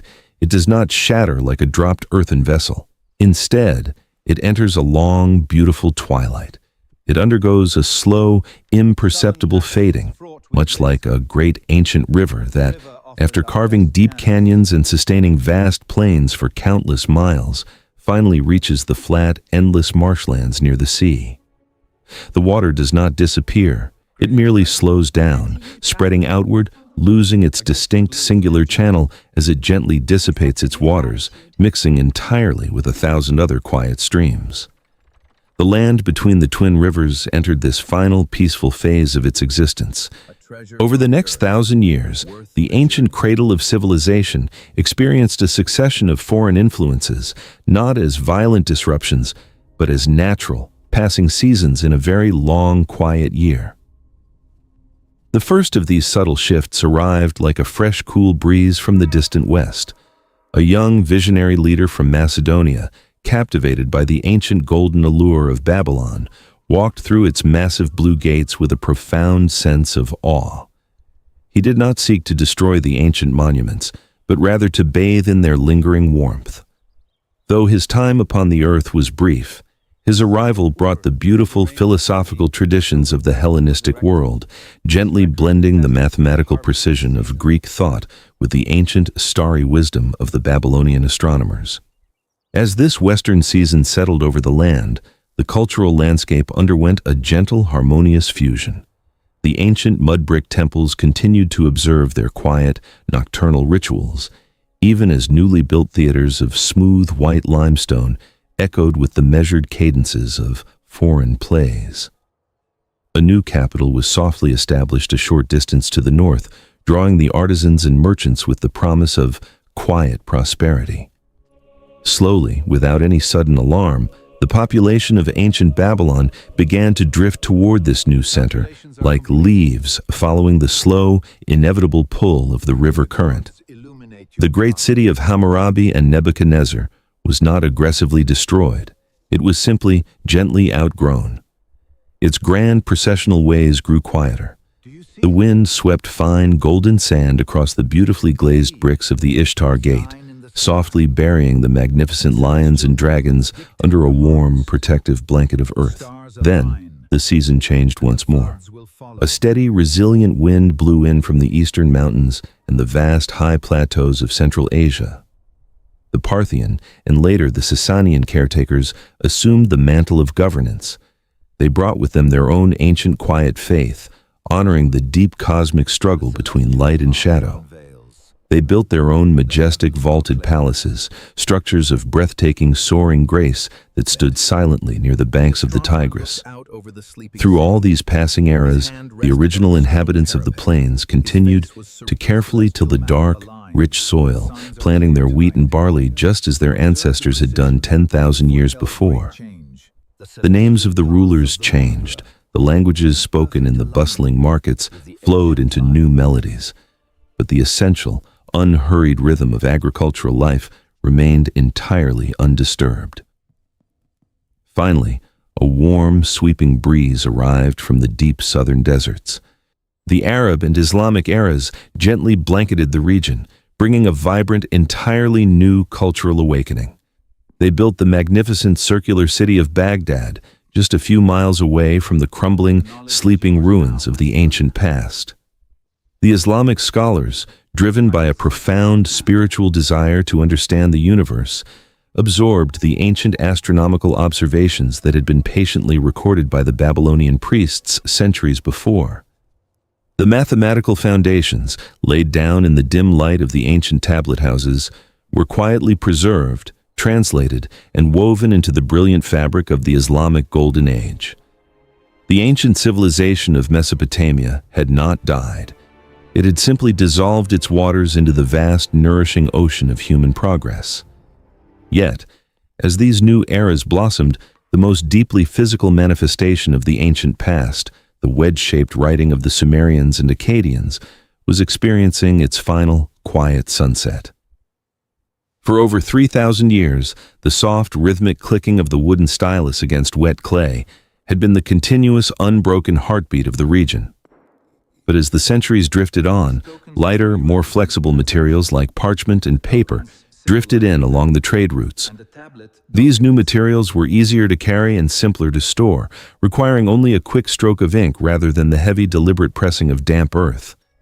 The ancient tablet houses, once filled with the quiet, industrious hum of countless young scribes, slowly emptied out. The complex, beautiful cuneiform script, retreated entirely into the deep cooling shadows of the last remaining temples. There, in the profound echoing silence of the inner sanctuaries, a few elderly priests maintained the ancient, sacred duty. They sat alone by the fading light of small oil lamps, their aged hands moving slowly over the clay, carefully copying the celestial omens and the ancient hymns to gods whose names were barely whispered in the streets outside. The latest known astronomical text pressed into clay dates to the 1st century of the current era. Sometime shortly after that, the very last Mesopotamian scribe laid down his wooden stylus for the final time. He set the damp clay on a shelf to dry, walked quietly out of the temple, and stepped into the fading light of the evening. With that gentle, unremarkable departure, a direct, unbroken line of memory stretching back to the dawn of civilization finally came to rest. The ziggurats, left without their caretakers, slowly softened in the seasonal rains, their sharp edges rounded, their towering tiers slowly melting back into the flat brown earth from which they had been so patiently raised. They became featureless hills, quiet mounds in the desert, guarding their secrets beneath the blowing sands. The story of ancient Mesopotamia reminds us that civilization is never a static possession. It is not a permanent fortress that can be held forever against the turning of the earth. Rather, it is an ongoing, continuous process. It is a long, shared breath, an inheritance passed softly from one generation to the next, constantly changing shape but never truly losing its essence. The physical monuments of mud and brick inevitably return to the dust, but the invisible structures they created, the abstract, beautiful concepts that organize human existence, remain completely indestructible. The very idea of the city, a place where strangers gather in peaceful cooperation, was born on those ancient plains. The concept of a written law, an overarching canopy of justice that protects the weak and balances the scales of society, was first carved into their heavy black stones. The ability to freeze a fleeting thought, to capture a human voice in a medium that outlasts the speaker, began with their simple, quiet impressions in the river mud. We do not need to look at museum artifacts to feel their enduring presence. We carry the profound legacy of Sumer and Babylon with us every single day, woven so deeply into the fabric of our modern lives that we no longer even recognize its ancient, silent origin. The most intimate, constant reminder of their enduring brilliance lies not in the earth, but in the very way we experience the passage of our own lives. Thousands of years ago, observant priests of the southern marshes looked up into the vast, starry night and sought to bring order to the infinite. They divided the circles of the heavens into 360 degrees. They broke the turning of the earth into perfect units, using a system based entirely on the number 60. Today, as you lie resting in the quiet comfort of your room, insulated from the waking world, you are still bound to their ancient rhythm. Every time you watch the steady sweep of a minute hand, you are witnessing a Babylonian concept, but it is far more personal than a clock on a wall. As you close your eyes and feel the natural slowing of your body, listen to the steady rhythm in your chest. A calm human heart beats approximately 60 times in a single minute. Each minute stretches into 60 minutes to form an hour. The ancient pulse of Mesopotamia is literally echoing within your chest. With every slow, deep breath you take, with every gentle beat of your heart, you are keeping time with the ancient astronomers who watch the stars above the quiet, ancient mud brick temples. There is no need to worry about tomorrow, for you are part of a continuous rhythm turning peacefully for 10,000 years. The steady ticking of the universe is keeping you safe. Let your breath match the slow turning of the sky. Let the heavy weight of the day sink into the earth, just as the great temples eventually settled back into the deeply quiet, soft, welcoming plains. As the echoes of the twin rivers finally dissolve into the stillness of the night, we leave this ancient cradle to its rest. But as a new sun rises, another great civilization is already carving mountains of stone along the fertile banks of the Nile. Until we journey there, sleep well.